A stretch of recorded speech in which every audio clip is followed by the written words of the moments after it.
Hey everyone, welcome to our AMA with Jared, ReOps Principal at Okta. Um, while we just get started here, we're going to wait for Oren to hop in. Oh, there we go. I said your name, Oren, and you appeared.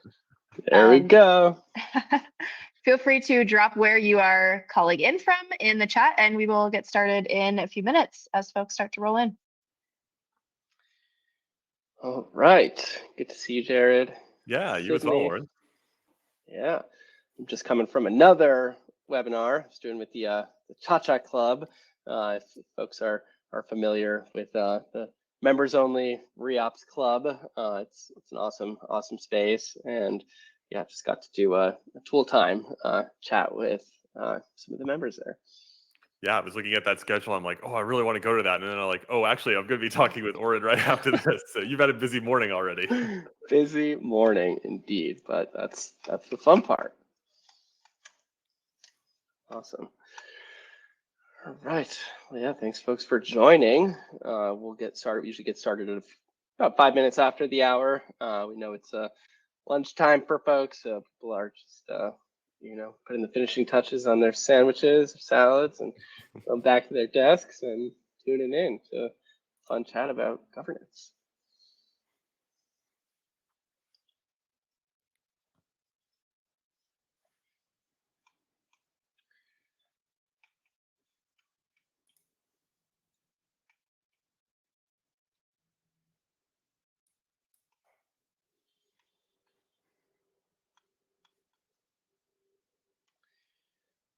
All right.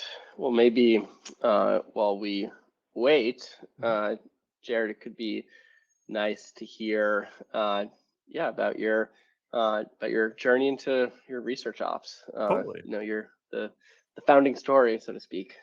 Yeah, so I've been at Okta now for just over 8 years. So it's been quite a while. I've gone through 3 role transitions in my time here at Okta. To give you a sense of how much the company has changed, I started as a product designer and researcher hybrid when I first joined. We were a lot smaller back then. Um, After about 2 years of that, I moved into research full time once we had enough design backfill. And the company was a little over 1,000 people when I started. Went public a month after I started, which obviously spurred a lot of change in the organization.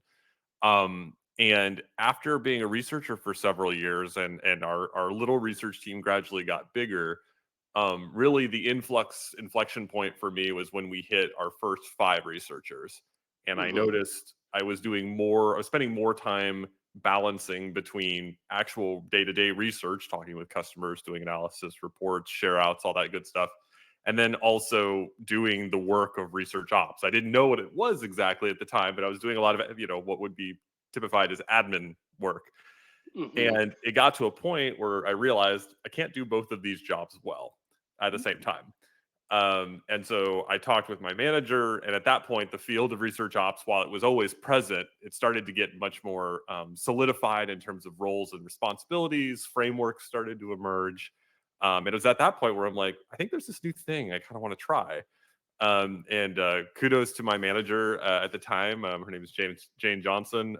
She really encouraged me to just take the leap. She's like, whatever you need to support, we'll stand up this new function, help me write the job title and descriptions, the responsibilities. And we co-penned it, stood up the role, and I kind of stepped into it.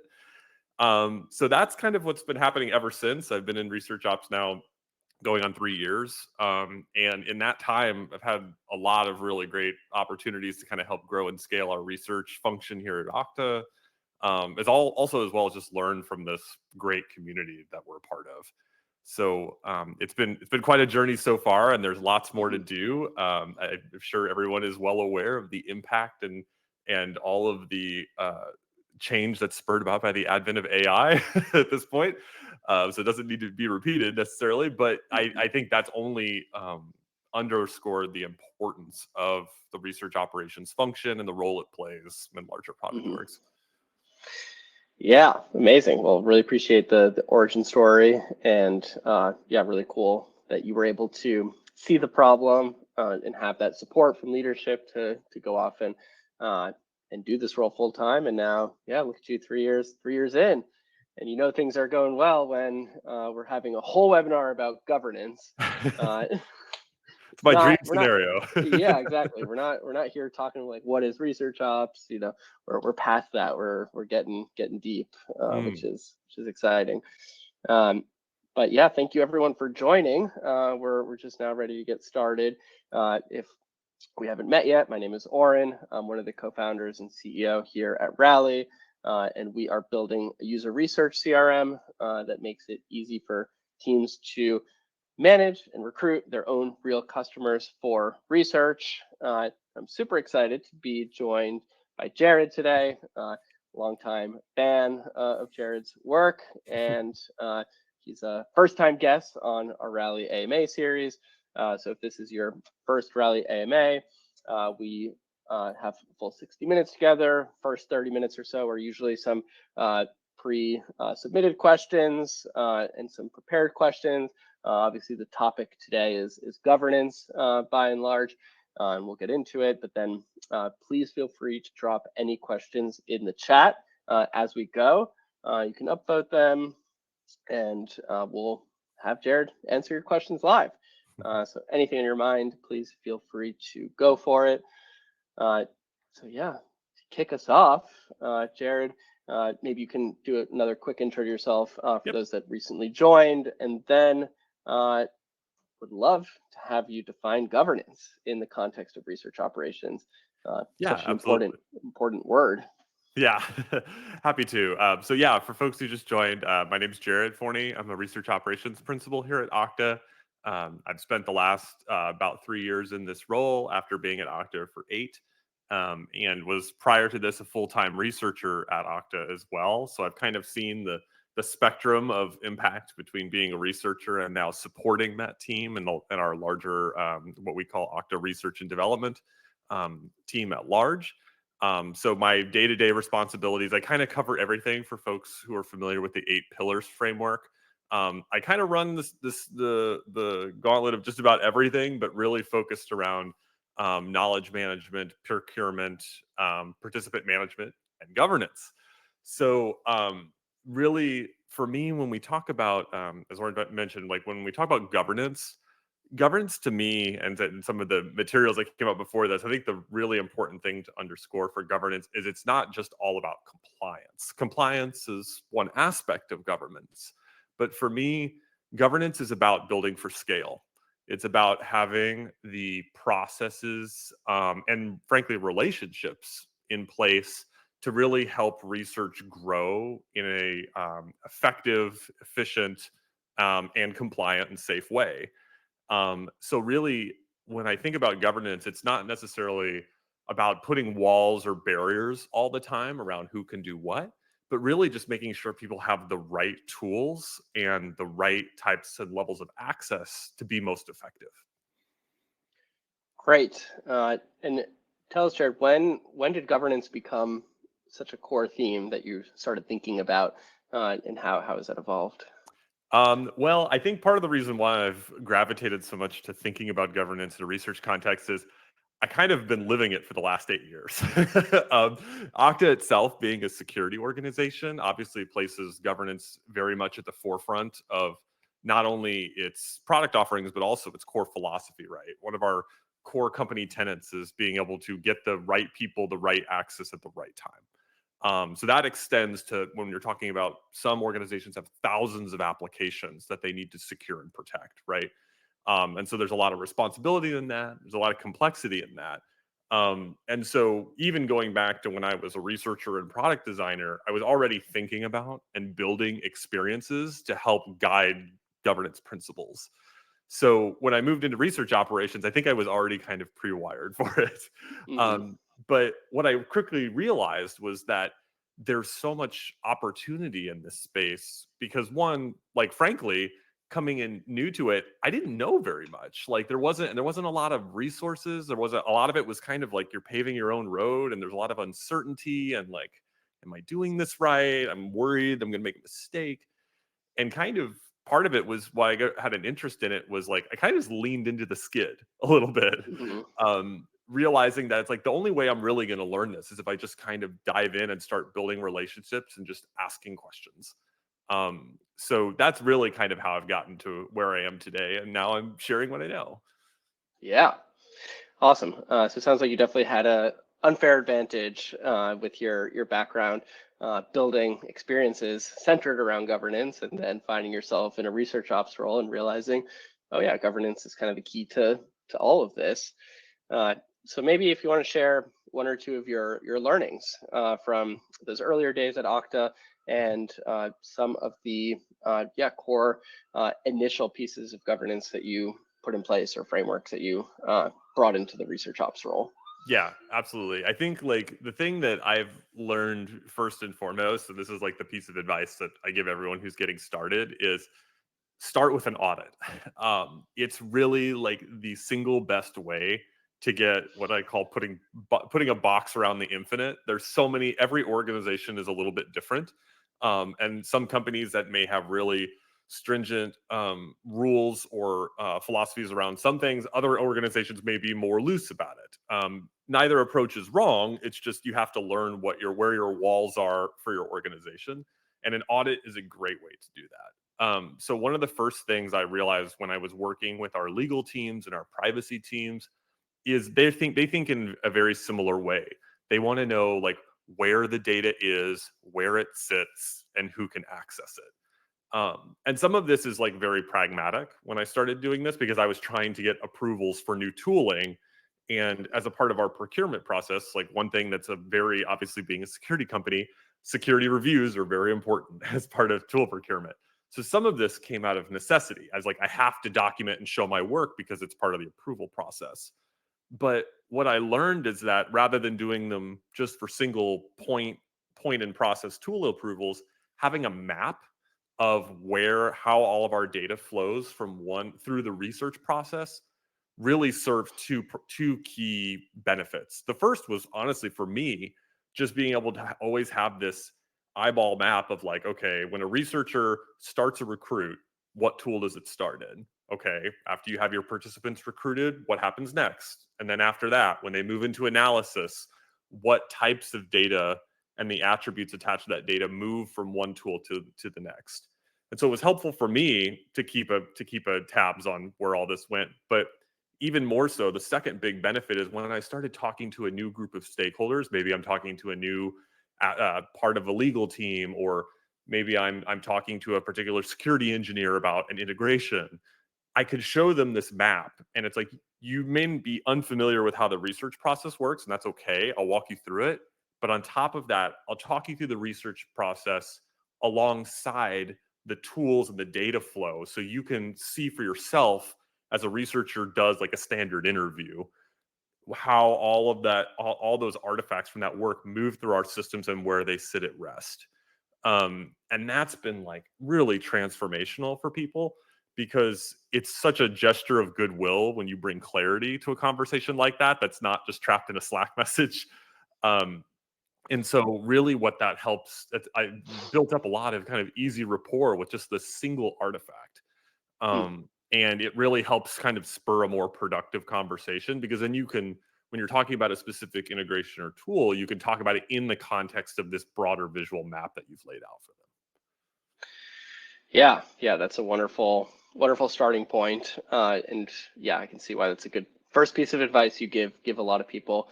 Having that as a foundational piece for you to build upon just makes all those next level decisions much more grounded, I guess, in Mhm. what's really happening. Wonderful. Well, a question that comes up a lot when it comes to managing governance is the types of, and as you mentioned before, scaling, research, and of course, democratization, self-serve, DIY, Mhm. whatever you want to call it, is ensuring only the right people have access to the right pieces of information at any given point in time Mhm. when it comes to research. Mhm. So yeah, are there any frameworks or methodologies that you've used or employed to really build out these scalable systems for self-serve research? Yeah, this is very top of mind for us right now. This is happening literally as we speak in our organization. It's a big topic, right? Democratization. We think of it as an expansion and extension of our research team. So we have a very robust research team at Okta, and a lot of their work is focused on the generative, exploratory research, the really messy, highly qualitative stuff that we kind of associate with traditional research. But more and more, there's obviously an ongoing increasing demand for evaluative work that our researchers also do. But we have seen opportunities to be able to source that more towards our design and product partners is something that both they have a demand for and also can very much do with the right tools and guidance.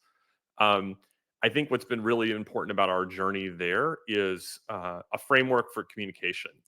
And for us, like, communication goes hand in hand with change management. And what we're learning as we go through this process is not only do you have to tell people more than once, because we're all human, we have a lot cognitively that's weighing on us constantly when we're at work, but you have to repeat yourself in increasingly diverse ways, and not all of it is written. So to give an example of this, when we're starting to document how to, say, do an unmoderated usability test, that has several moving parts, right? It's getting people access to the tooling, making sure they have access to a wallet with funds, say for participant recruitment and incentive distribution. It's about making sure that there are data policies in place. So they make sure that they know how to handle the participant data that comes in and where it goes and how and when it can be shared. Um, there's also just the analysis portion. It's like, how do you interpret, right? All of these things can fall under a governance umbrella to some degree. And really what we're finding is when we're introducing these concepts to people, we start with obviously the written documentation, right? That's always a good starting point of like having, here's a guide, right? But beyond that, it's surfacing that guide in a doc, sharing that guide in Slack alongside a walkthrough video, maybe that highlights the major tenets of that video. It's maybe using a little bit of AI internally to help summarize that video that you put together and put a high notes summary alongside the video to help summarize the TLDR for people who didn't even watch the video. Mhm. It's beyond the documentation part, then it's about communicating through frameworks in the tooling itself. So the most obvious way to do something like this would be templates, right? It's setting people up for success and reinforcing the tenets of what you communicated in your documentation in actually how you're building out the templates and the use of the tool itself to reinforce those principles. You're really trying to not only mitigate any potential mistakes or errors that are made, but you're also trying to remind people of best practices that you've been saying over and over again Mhm. in the tooling itself. And then there's like kind of post support. There's, you know, your lunch and learns, your brown bag sessions, whatever you want to call them, where you're getting FaceTime and hands on with people in a kind of open environment where they can ask questions, an AMA format, you know, kind of like this. Mhm. There's all sorts of different ways that you can communicate with people to help really build those fundamental tenets of rolling out a complex program like a research democratization project. And it really just comes down to just meeting people where they are at every stage in the process with the right kind of communication. Yeah, yeah, really appreciate that. As you're living and breathing this, and so many others are trying to figure this out within their organizations as well, any gotchas or pitfalls that you've run into as part of rolling this program out as it relates to governance or not? Because we know governance ends up touching all the pieces of communication, yeah, and enabling folks to get this access themselves. Yeah, one thing comes to mind. Don't hold too tightly. There's an adage where if you like, the harder you squeeze, the more things slip through your fingers. It's kind of like sand, right? Like you don't want to put too many tight restrictions too soon, because at the end of the day, you know, there will always be cracks in your process. People will always find little workarounds, whether unintentionally or otherwise. And I'd really encourage folks, especially in the early stages, to be flexible, be amenable, paint bright lines where you need to, but really like don't try to restrict too fast, too soon. I think that's something that in the past, when I've rolled out programs and things, especially being in a security organization, sometimes our instinct is to be a little bit tighter, and it's still important. Like we do have really important aspects of our security that are kind of non-negotiable.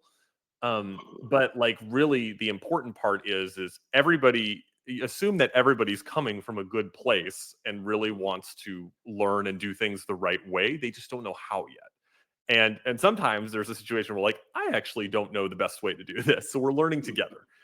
But if you come with it too tight a perspective too soon, you kind of close yourself off to the opportunities to find new ways to communicate with people, again, meeting people where they are. And that's really beneficial in helping the people that you're supporting in something like a democratization program can actually teach you about the best way to implement that program. They're not only the people you're serving, but they're also your greatest asset in helping you build that program effectively. Yeah. Yeah, no, I love that mindset, coming in with open mind, recognizing that this is uncharted territory, and assumptions that you come into the process with might work against you if you hold on too tightly to them. So being flexible, meeting your stakeholders where they are, super key. Mm-hmm. Wonderful. So let's move on to an audience question that has been seconded a few times. And if anyone else has questions, feel free to pop them in the chat. We'll just hop between questions and some of the pre-submitted ones. But from Graham here, all right, he loved hearing about your background. Some have talked about how the future of research ops might be a hybrid of research, design, product ops, all squished together. What is your take on that as someone with product and design experience?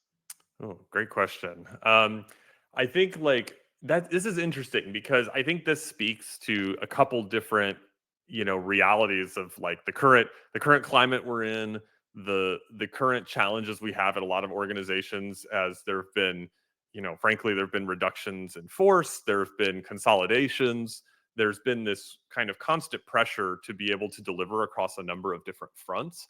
And I think operations roles in general are always kind of viewed as Swiss Army knives, right? Like there's people who could do a lot of different things and wear a lot of different hats. I certainly have fit that bucket in a couple of situations. I think what's interesting about these roles in operations and in our organization, we do actually have we have separate research, design, and product operations folks.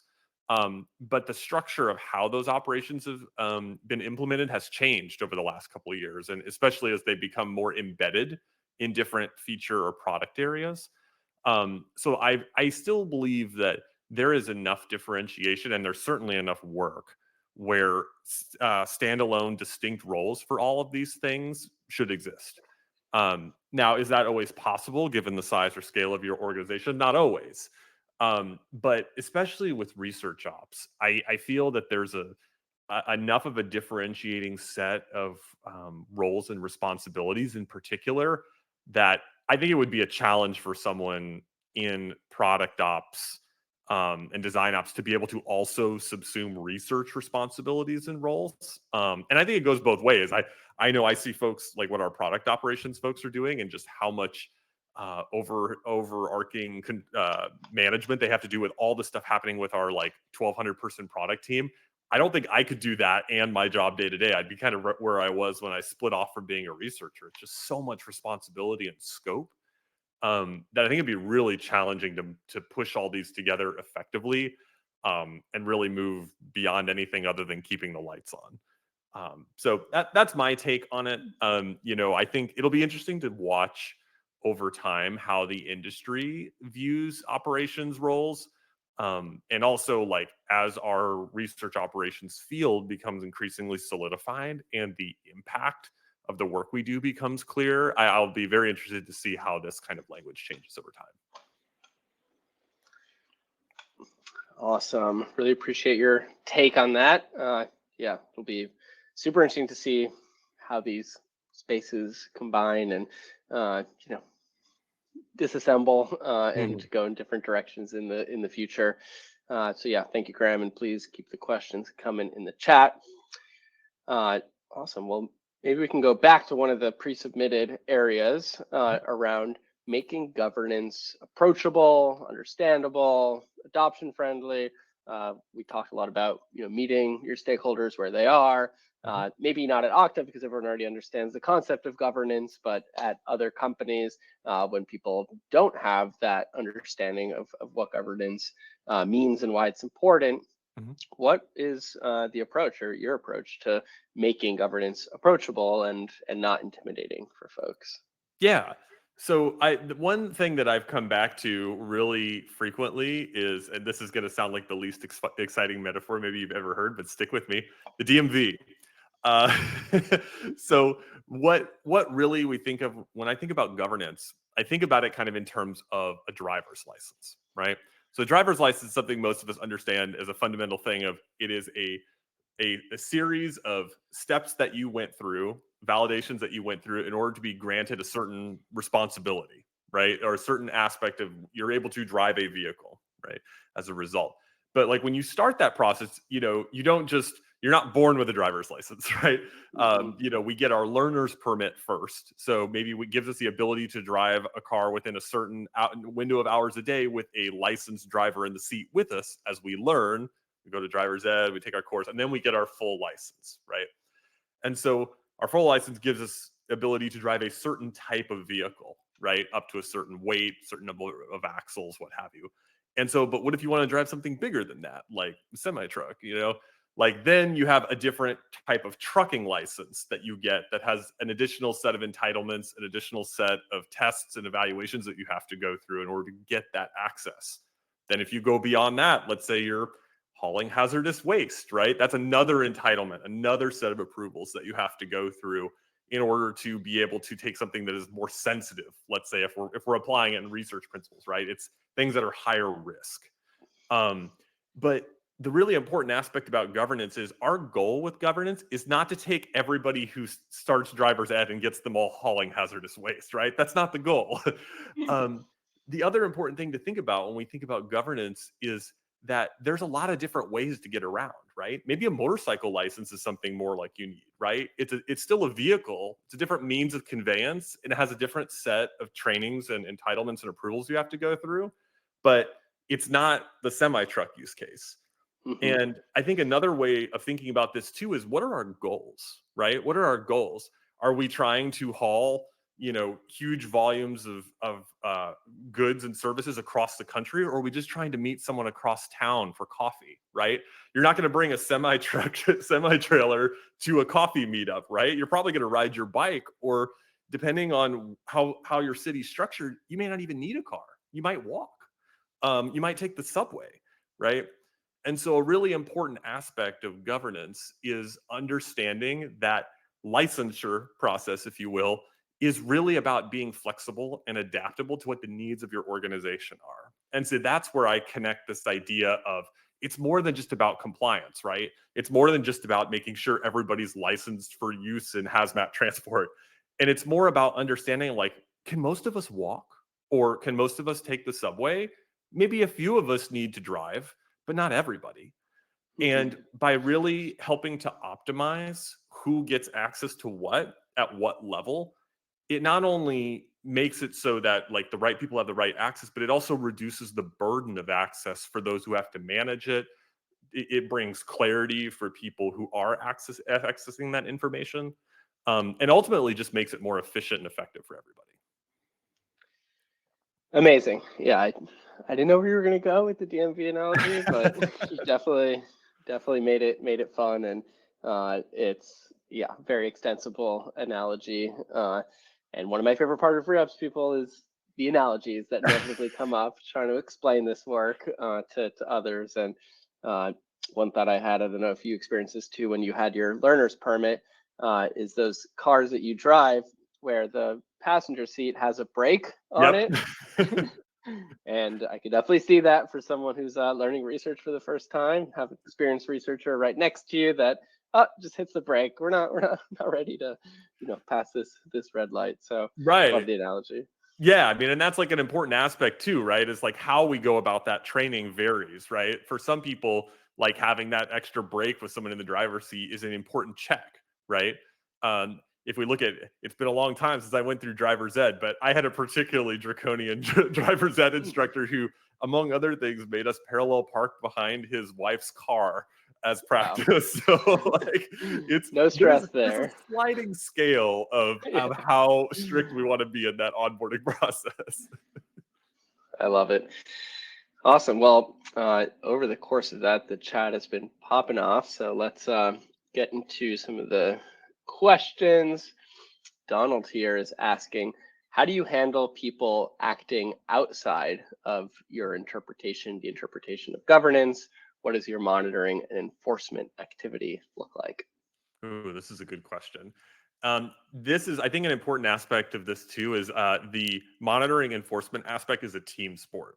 I don't make any allusions to the fact that I am a sole team of one in implementing and even enforcing our governance principles, right? I'm an actor in this, and I'm a supporting role, but I'm not the sole person who defines all the policy across our organization.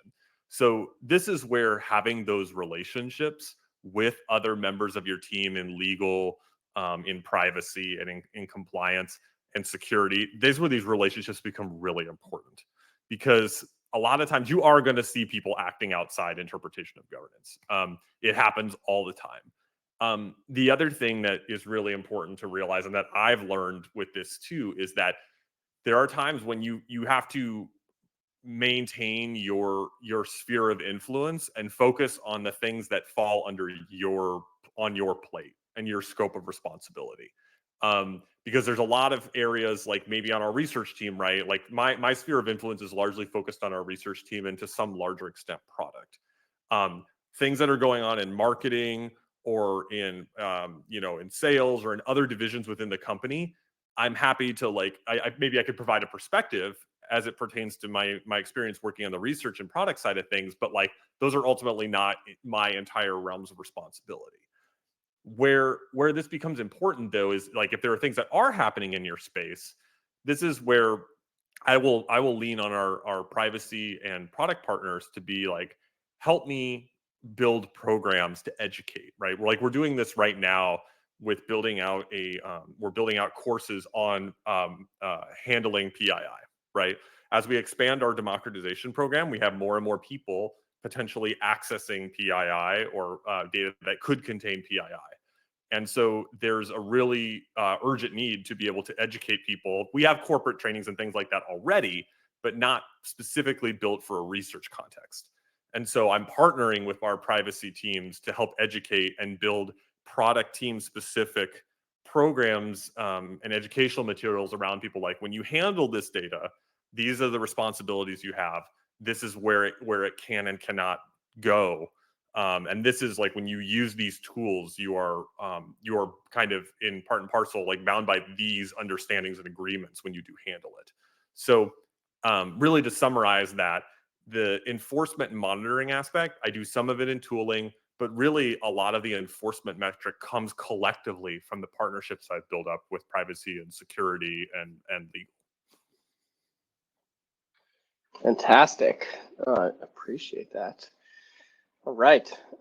Another question from Hillary here. Could you talk about how you maintain and evolve governance frameworks in areas that are also rapidly evolving? So maybe AI can brush on how you're thinking about the evolution here.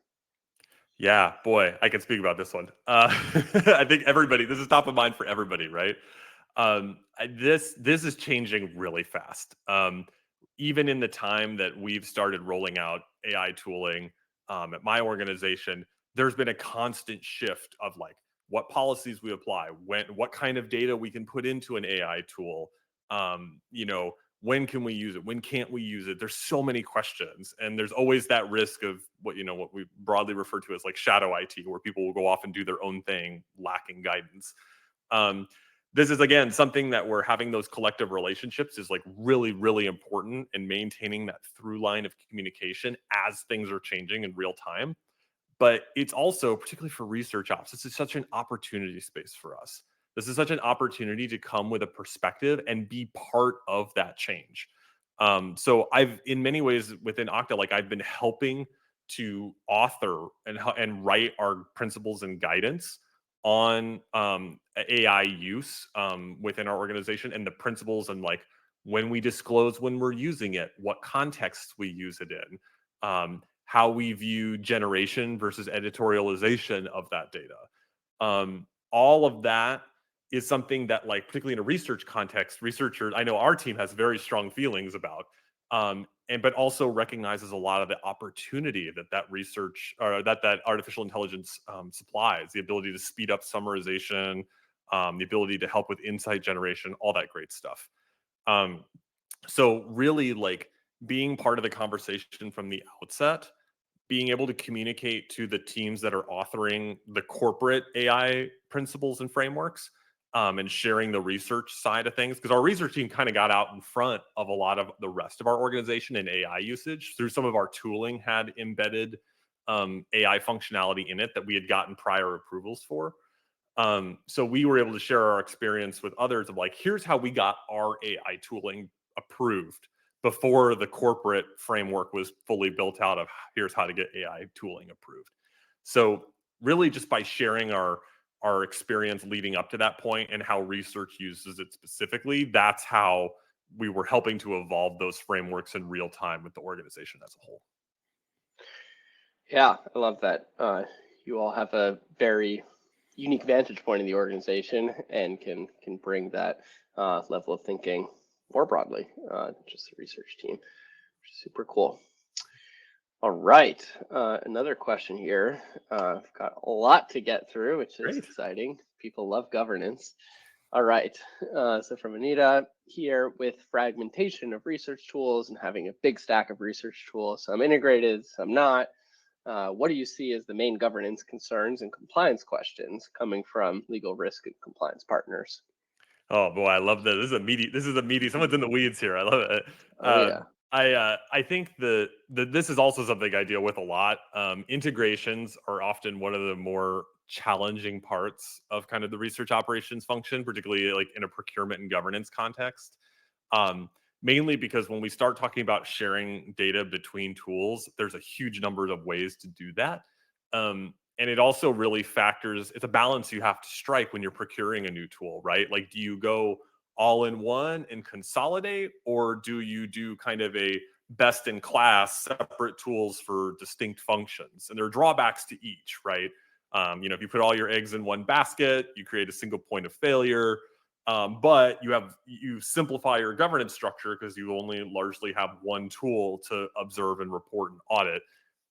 If you go with a multi-tool approach, right, you spread out your risk a little bit in terms of outages, but you increase your risk in terms of the amount of governance footprint and compliance footprint that you have to monitor. So really, like, the biggest concerns that we see from legal risk and compliance is particularly like data subject requests are a great example. So those things that come through from CCPA or from GDPR requests, where people ask for their data to be deleted or for access to their data, that process of, like, responding to those requests and being able to surface that data across tools easily is something that is an ongoing challenge. We have started moving in a direction of automating some of these requests through tools like DataGrail and other tooling to help connect via APIs all of our tools together, so that when one request comes in, it can effectively be silently audited on the back end and served if there's anything that matches. That's a really important aspect of one, why those tools are so important, particularly to legal risk and compliance, but also why they're really important to governance, because that kind of automation, you're relieving a lot of the cognitive burden of someone having to manually sift through all those tools, and gives you more of an opportunity to explore a best in class approach where you're not consolidating everything in one place necessarily. I think the other aspect of this governance challenge that we see, particularly when you have multiple tools, is how you manage seed access. So there's a lot, and when you have differing tools with different pricing and seating models, we've even seen the seat model kind of not going away, but shifting. Different tools and vendors are moving away from a seat-based model and more of a kind of consumption-based model, for example. But one tool may price and assign seats in one way, and one might do it in another way. And how do you rectify the usage of those tools? So that's more of a procurement question and a pricing question, but it's also an access-based one, because how do you ensure that somebody in a democratized research use case, for example, is checked in to the appropriate tools at the appropriate level of access? And especially in the kind of climate that we're in now, probably don't have that seat in perpetuity. You probably have to give it back at some point, because we all have limited numbers of seats for the tools we use. So how do you make sure that those are checked in and checked out? There's an increasing number of technologies and things like Skim and auto provisioning through that, even through things like we do here at Okta, that help to manage that and automate that to some degree, but it's still very early days for a lot of tooling and vendors, and still involves a lot of manual work today. Awesome. I feel like we could have a whole AMA on this topic, and you've just got so much expertise and experience in this. So yeah, I really appreciate these insights. Mm-hmm. All right, well, one more meaty one for you for sure, from Austin. So with all the processes, trainings, communications involved in enforcing governance, what about trust? How can trust be built or maintained, especially when enforcement may feel punitive to researchers? Yeah, that's tough, right? Like, no, we don't want to be the bad guy, right? But I mean, there's times when there are really bright lines, right? Where there's just like we do our best to try to find alternatives, or like even sometimes like light workarounds for things, but there's some things where it's like it's non-negotiable, right? Um, and so the thing that you touch on here, Austin, that's really important, is that communication and change management, right? Telegraph and communicate early and often. So when someone has a research request for something, I think a perfect example of this, something I just did yesterday. We had our team members wanted access to a particular research analysis tool. It wasn't something that our company offered by default. And given the nature of this tool being like an open source tool, it was kind of in this weird wedged area of like, we don't need to procure it. There's nothing to buy, but it still needs a security review because it's not a tool that we have in our stack. So it existed in this kind of unusual corner case for how our typical processes work. And so a big part of that was like, well, I'm going to ask with our security team and work with them. But I don't have an answer for you right now. I'll get back to you. 3 months later, I come back and like, I finally have a way for us to do this. And so a big thing that I was doing along the way, I was like, I haven't forgotten about your ask. It's just like, it's proving to be a little bit more complicated to roll out. And here's why. Um, there's a balance we have to strike between kind of drowning people in context versus just saying, no, you can't have this. Sometimes the explanations you get, well, you'll never satisfy everyone, right? People will just be disappointed. And unfortunately, that's the way it is. But really, the best effort that we can make is to explain in as clear a terms as we can. Here was your ask. Here is the policy. Here's where the impasse is. Here are the things we've tried, and here's the result. And a lot of times I found, as long as you're really showing that you've made a concerted effort to address their concern, you've provided alternatives where you can, or particularly if you have the bandwidth, being able to engage with the researcher and say, like, is there an alternative to this tool or this process that could get you there or get you close? I can take that back to the team as a counter, saying, okay, we can't do this, but maybe we can do option 2 instead. And even if that doesn't work out, the fact that you're making a concerted effort to really try to meet their need, even if you're not successful, I find that goes really far in building trust and rapport with your team, because they know that you're always looking out for them in your best interest. I'll say one other aspect to this that really builds trust is anticipation. So if you always have your ear to the ground with things that are coming from your IT department or your security department, I listen to all sorts of channels outside of product to listen for rumbles of big change management that's coming. If I can preempt my team and say, hey, just so you know, this is getting ready to come down the pipeline. Here's how I think it'll affect us. And here's how I'm already thinking about how we're going to get ready for it. That does wonders when the actual change happens, they're like, oh, like Jared already thought about that. Like he's already like, or someone raises a question. I'm like, yep, we thought about this. Here's what we're doing about it. That builds trust really quickly, because then the researchers can just focus on their work instead of having to process all the change.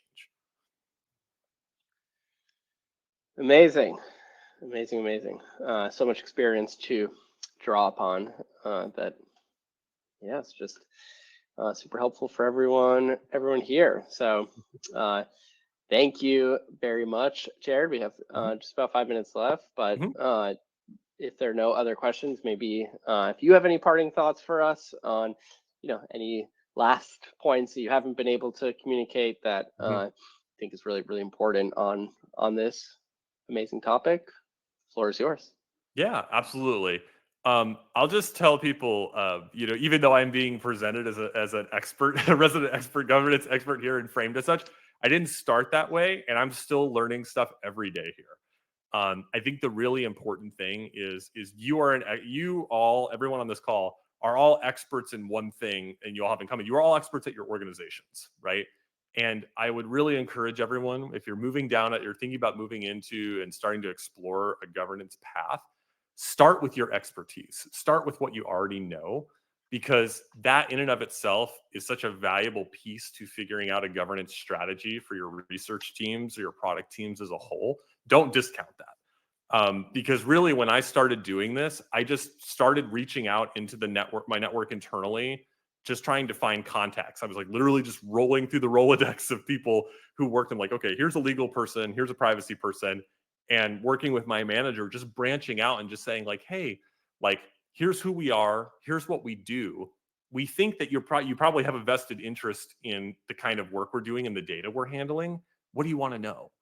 And a lot of times, just the fact that people you reach your hand out before there's a problem really gets people to open up to you and talk. And yeah, I mean, they'll poke and prod. I mean, it's you're naturally opening yourself up to that, but being receptive to it and communicative is really the whole secret. It's really the whole secret to building a good governance principles, or just starting with an audit, starting with an open line of dialogue, and going from there.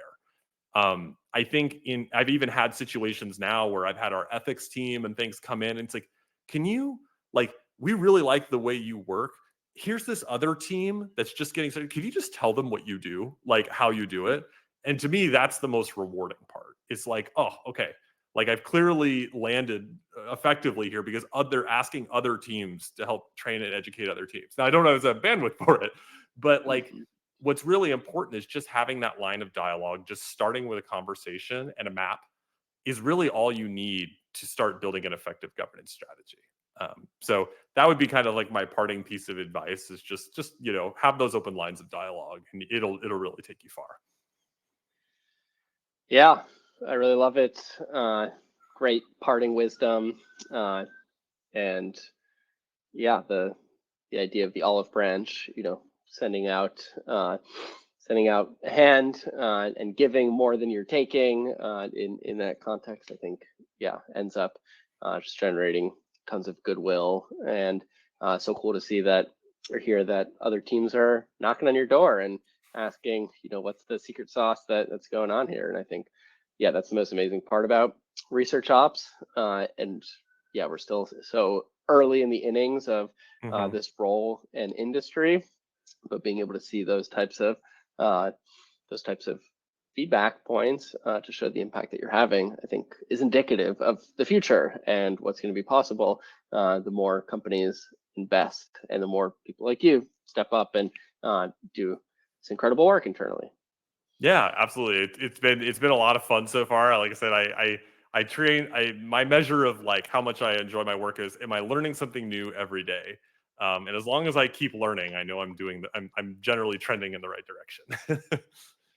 That is the number one piece of career advice.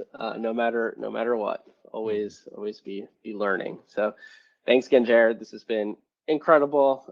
So glad we're able to do this. Appreciate all the insights and can't wait to start sharing this more broadly as well, taking all the amazing nuggets and continuing to spread all your wisdom. So thank you.